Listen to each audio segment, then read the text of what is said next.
Good evening and thanks for joining us on the program Transforming Agriculture in Nigeria, a program that puts the potentials of Nigeria's agricultural sector in the public eye, highlighting the efforts of the government and other relevant stakeholders to tap into the opportunities in the sector for food security, job and wealth creation. I'm your regular guide, Gabriel Ojile. The Nigerian Institute for Oil Palm Research has a mandate that covers other crops like coconut palm, shea, butter tree and raffia palm. Working along these lines, NIFOR has recorded breakthroughs that maximize the potentials inherent in the production of these crops. This is our focus on this episode of the program. But before then, we have news stories from the diary of the Federal Ministry of Agriculture and Rural Development. Keep watching. That will provide the necessary policy direction that will truly position agriculture as the mainstay of our economy. The federal government is removing obstacles and offering opportunities for self-employment, wealth creation, and food security in the Nigeria's agricultural sector. Think farming, think agriculture. Watch Transforming Agriculture in Nigeria.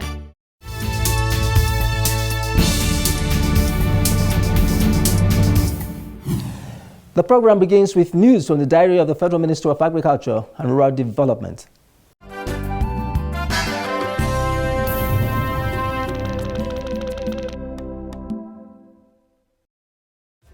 So we are going to split like this. The Federal Ministry of Agriculture and Rural Development, in collaboration with other stakeholders, recently organized the second National Animal Feed Summit 2023 with a theme, Harnessing Alternative Feed Resources for Sustainable Animal Feed Supply.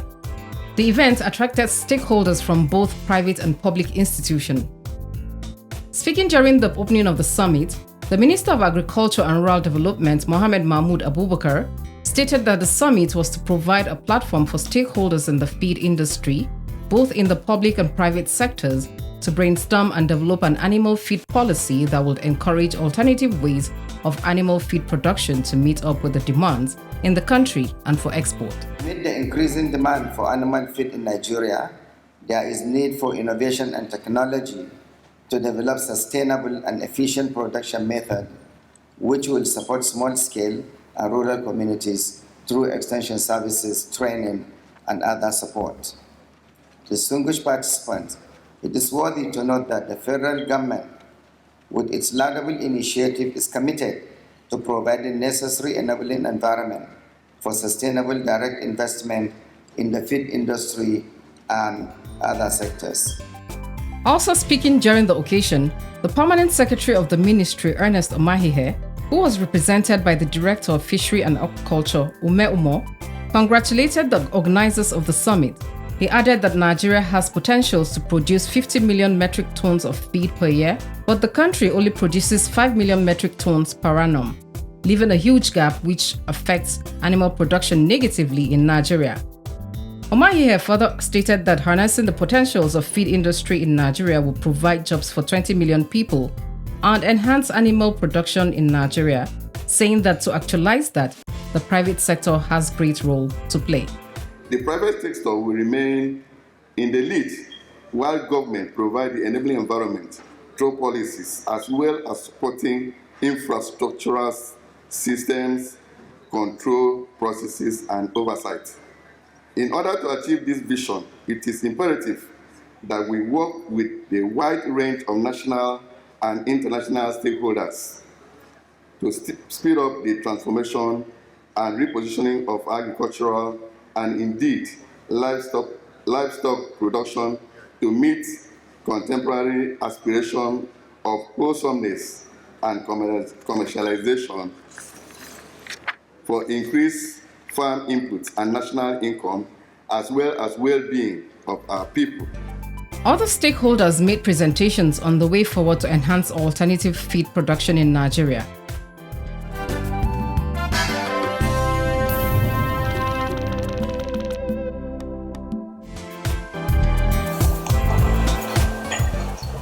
In a bid to enhance industrialization, climate change agricultural production, the National Institute for Policy and Strategic Studies (NIPS) visited the Federal Ministry of Agriculture and Rural Development on a study tour of the ministry.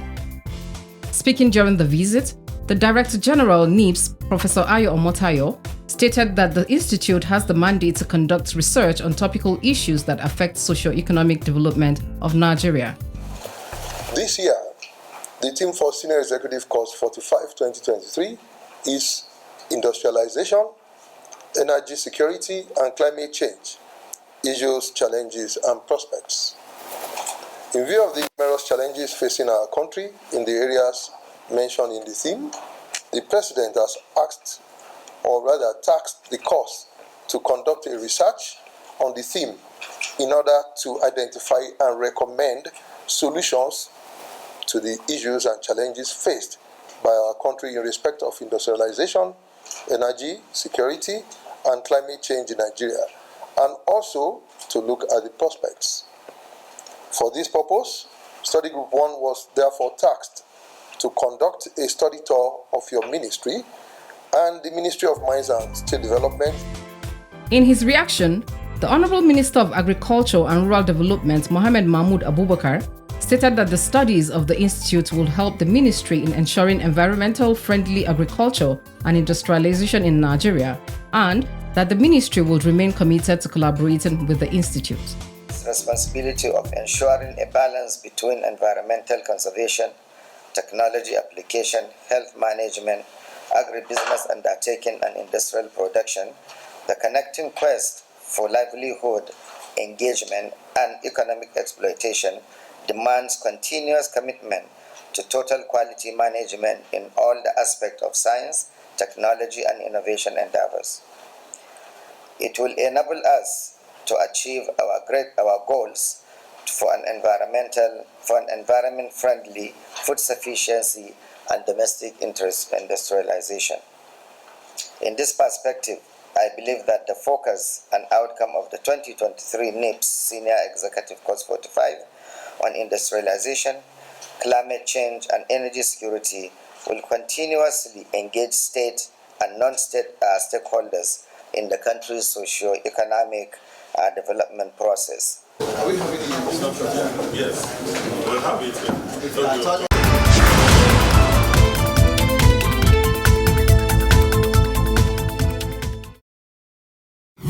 Coconut palm is a viable cash crop, but very few people farm it. Shea tree and raffia palm are also crops with high economic value that are also not popular among Nigerian farmers. Towards making them more attractive to farmers, the Nigerian Institute for Oil Palm Research has done a lot in the area of research and innovation to enhance the productivity of these crops. In our next segment, we shall focus on these crops, the research done, and the investment opportunities in these plants. Keep watching.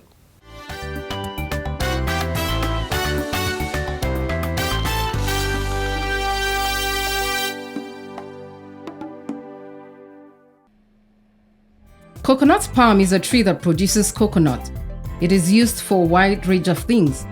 It has white meat which can be eaten and also processed into milk and coconut oil, and has a lot of health benefits. The economic benefits of coconuts are numerous. We get copra from it, we get oil from it, we get husk from it, we get shell from it. And there are various products that are produced from these materials that I've mentioned. For instance, the coconut meat, we eat it as food. We can produce coconut milk from it. We can use it to produce coconut bread. We can use it to produce coconut rice and a lot of other variety of materials, value-added products that can be produced from the meat alone. Then the oil. If you have 1 liter of coconut oil, you cannot get it for 5,000 now. 1 liter of coconut oil. Because it's one of the purest oil, vegetable oil that you can get from plants. So it's very costly. And the oil is used for a variety of products. For the manufacture of biscuits, soaps, and many other industrial products. The Nigerian Institute for Oil Palm Research has discovered more of the uses of coconut that could increase the level of awareness of this plant for more cultivation. Before now, people thought that coconut is just purposely for you to eat. They know it for only the meat, which the farmers and everyone who is willing to take it, just break the coconut and use the other to drink garri, eat bread and the rest. But now, you discover that coconut goes beyond consumption for food. Coconut, you can have coconut water, which is a very nourishing drink for everybody. And even in the medical field, it can be used for similar to what you do when, like drip, you want to take drips. So it's used for anesthetics. Then the coconut flour, it's used by mostly the bakeries, Then the desiccated coconut, you have desiccated coconut that you can use for other flavor. Then you have activated charcoal for water filtration and other. So even the share of coconut is an alternative source of energy. Coconut farming is very lucrative as almost every part of the coconut tree is useful. The coconut palm is like a money spinner tree, because the palm, if you have just 10 palms of coconut trees that are yielding for you, you are covered. You won't look elsewhere, because every month, every 2 months or thereabout, you will get more than 400 seed nuts from those trees every 2 months. And if you are able to give it the required organic manuring and the fertilizer it requires, each of those trees will give you 80 to 100 seed nuts. Whether it is the unimproved, and if it is the improved, it gives you much more than that, as from 100 and above. And you can imagine, if you have a fairly big farm, you will not depend on anybody for your survival. Due to its importance, the Nigerian Institute of Oil Palm Research, NIFOR, has coconut palm as one of its mandate crops, and it has made lots of varieties through crossing of local varieties with exotic ones. That is actually breeding part of the work. That is what the breeders in NIFOR do. And so what they do is, first of all, identify the desirable traits, the traits that the farmers are looking for. Are they looking for meat quality? Are they looking for the one that can give higher yield in terms of oil or in terms of water? So once it's decided, the demand, because we are working for farmers, we work towards to meet the needs of the farmers.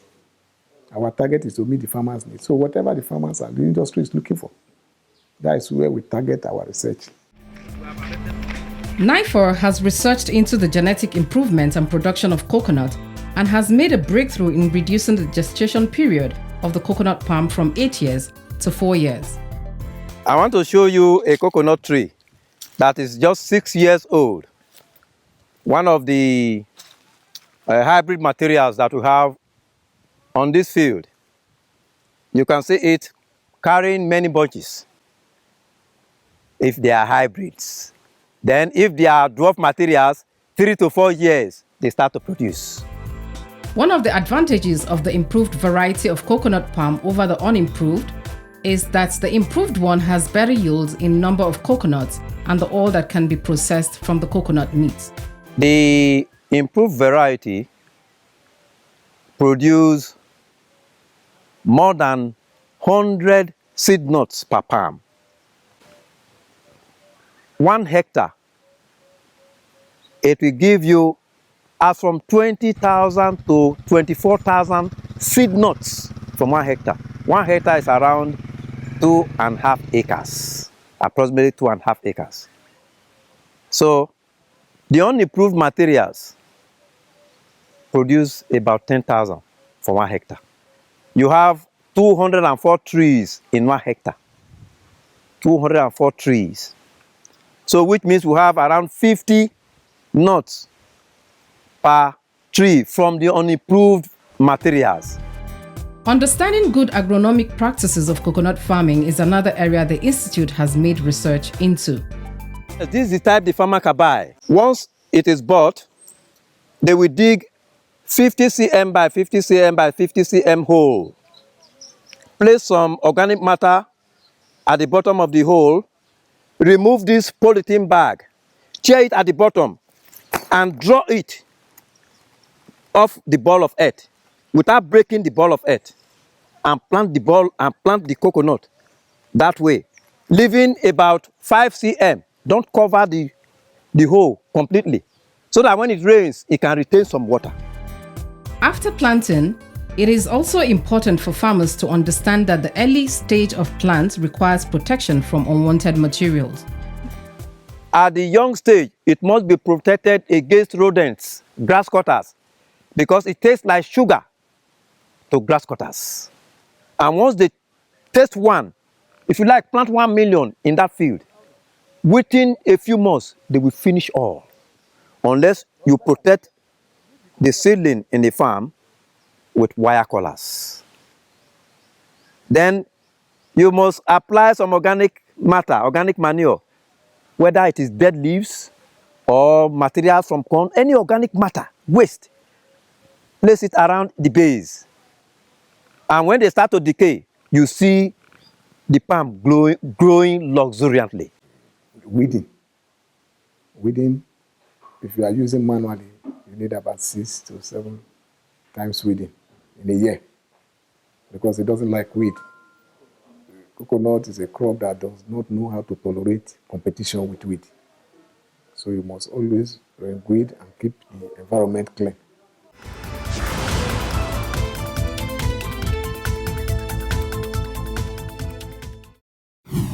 The program is transforming agriculture in Nigeria. In the last segment, we focused on the research breakthroughs that the Nigerian Institute for Oil Palm has made in coconut palm.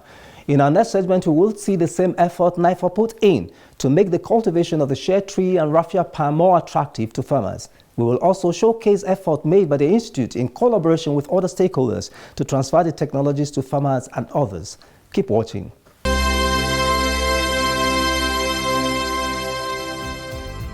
The Shea tree is another mandate crop of the Nigerian Institute for Oil Palm Research, NIFOR. Shea is an economic tree that is used to produce shea butter and other products. Shea butter market is about $3.5 billion, and for Nigeria to tap from this market, NIFOR is researching into plant breeding soil science suitable for shea trees and agronomic practices that enhance shea butter production. NIFOR is mandated to carry research in this area. And our research is, of course, to breed a new accession, parental accession, with best agronomic traits in the area of plant breeding,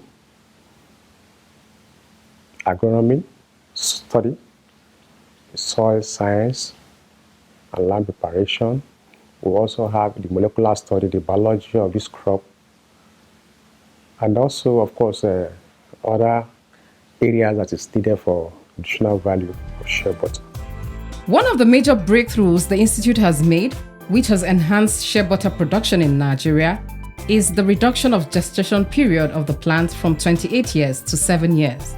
NIFOR, so far, from our achievement, we have been able to improve the gestation period, because in the wild, gestation period in the wild is about 25 to 27 years.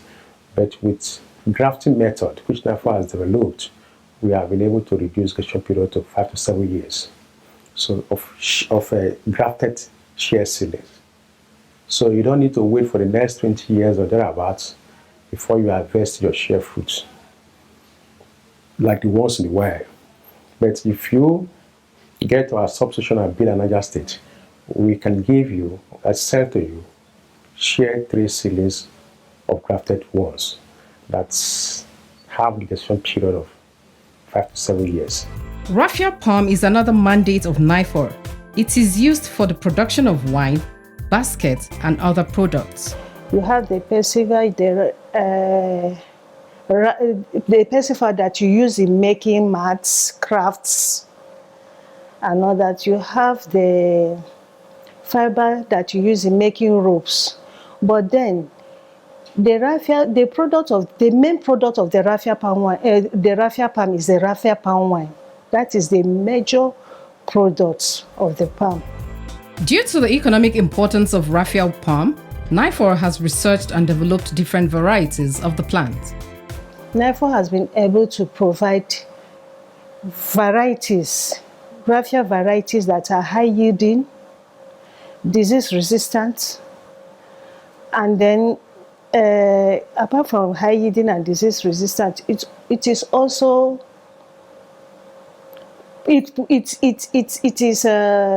yields more economically to the farmers. So the farmers earn more by adopting this hybrid or improved varieties that NIFOR has produced. The Nigerian Institute for Oil Palm Research collaborates with other stakeholders in research for the transfer of the technologies developed along its mandate crops to farmers and other users. With the support of the Federal Ministry of Agriculture and Rural Development, NIFOR has been able to provide large number of coconut palm seedlings to farmers for adoption and to increase productivity. Recently, we have a high surge in the demand for coconut, and that is why the pressure is on the institute now, NIFOR, to provide these planting materials, and which we have within our ability, limited ability, be providing for them. The federal government, for instance, requested for over 36,000 seedlings from NIFOR, which you have been able to be supplying to them. So, and this is supplied to all states of the Federation. In developing and dissemination of research in shea tree, the Institute collaborates with other African countries with different varieties of the shea tree. Have a standard. We have the standard from our NGOs partners in the UK, the US, and Germany. So we have a standard. So we work with that standard as control. So looking at that standard, you look at the accessions of variety you have in different states in Nigeria. So the ones that best match the variety or the standard you want from the either the one from Mali, like I said, the one where they have a way of linking due to years of trade between West African countries, North African countries. So there's this relationship in terms of accessional trade. There's collaboration because one, we collaborate with farmers because they are our major targets. It is their problems that give us what we work on. When farmers come and say, this is what they are experiencing on their farms and all that, or this is the problem they want solution to, it gives us something to work, and then we work and give to them. So we have that collaboration with our farmers. We also have collaboration with other private institutions that we exchange ideas and work together.